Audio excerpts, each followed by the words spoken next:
The most serious sector on the front line is currently Pokrovsk, where more than 100,000 Russian troops have been concentrated. The situation also remains dangerous in the Zaporizhzhia direction, President Volodymyr Zelenskyy said, recently. Zelensky listed the main directions of the front line and briefly described what is happening there. Pokrovsk direction, the most serious situation is here. Russian forces have accumulated more than 100,000 personnel and are preparing offensive actions. However, Ukraine is aware of this and controls the situation. Kharkiv region and Donetsk region, the Ukrainian army is conducting active operations in these areas, and it is very difficult for the Russians there. Kupiansk, successful search and destroy operations by the defense forces.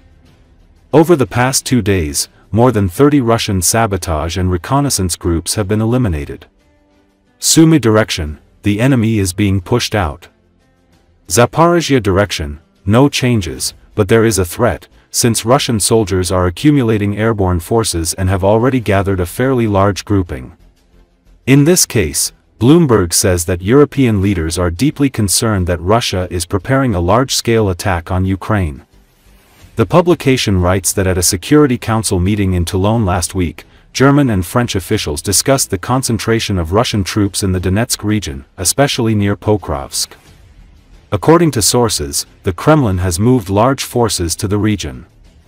A final discussion of post-war security guarantees for Ukraine is planned for a meeting in Paris in the coming days.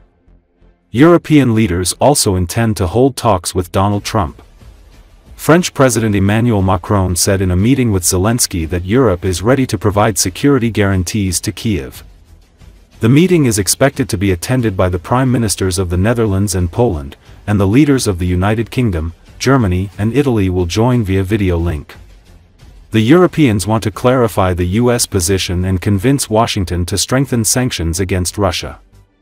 However, the diplomatic process has stalled.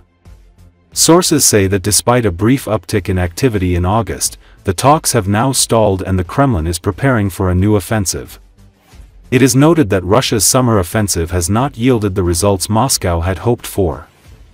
The troops captured only 2,033 square kilometers of territory between May and August, which is equivalent to 0.3% of Ukraine's territory. At the same time, Russia has stepped up airstrikes. German Chancellor Friedrich Merz has said that strengthening the Ukrainian army is the most important security guarantee. He said that foreign troops can only be discussed after a ceasefire. Ukraine must be able to defend itself in the long term, and we will support it in this both now and in the future, Merz emphasized.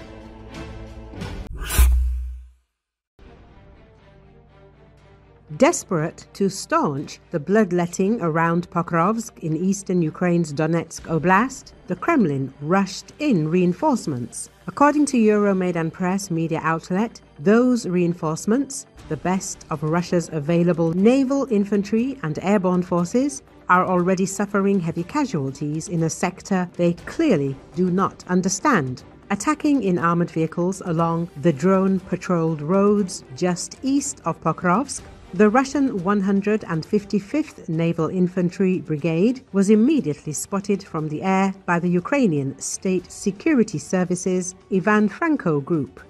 The Ivan Franko Group attacked with its own explosive first-person view drones and also called in rockets from nearby high-mobility artillery rocket systems. The combined firepower inflicted devastating losses on the enemy's assault armored group, which ultimately could not reach the forward positions of the 79th Air Assault Brigade and was completely defeated, the Ivan Franko Group reported. The group counted 5 destroyed vehicles and 2 abandoned ones. The enemy's manpower losses as a result of the complex strike of FPV and HIMARS amounted to 50 to 100 men, the group claimed. See the official video below. It was a swift and bloody setback for Russia's best effort to shift the battlefield momentum around Pokrovsk back in its own favor. For more than a year now, a Russian force with at least 8 corps and field armies, together overseeing dozens of regiments and brigades, each with potentially thousands of troops, has been trying and mostly failing to capture a chain of Ukrainian cities stretching from Pokrovsk to Sloviansk in the eastern Ukraine Donetsk Oblast. Euromaidan Press says the Russian 51st Combined Arms Army came close to closing a pincer around Pokrovsk and cutting off one of its 2 main supply routes in early August, when its 132nd Motor Rifle Brigade slipped thousands of troops past undermanned Ukrainian trenches northeast of Pokrovsk.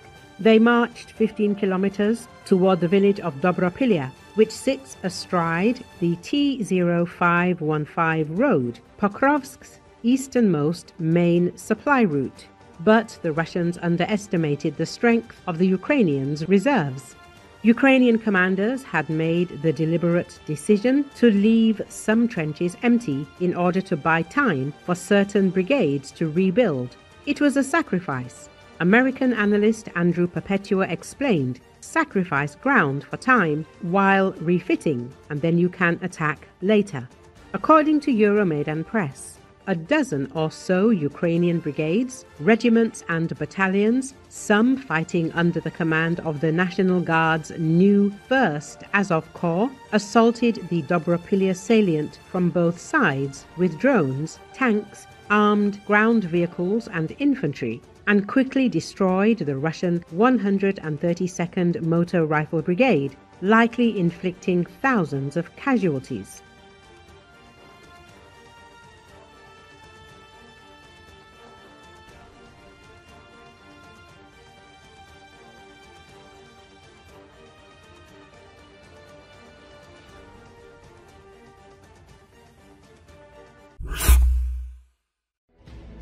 Ukrainian fighters destroyed a boat belonging to the Russian Black Sea Fleet that was trying to deliver soldiers from the airborne troops to the Tendrov Island in the Black Sea in the Kherson region.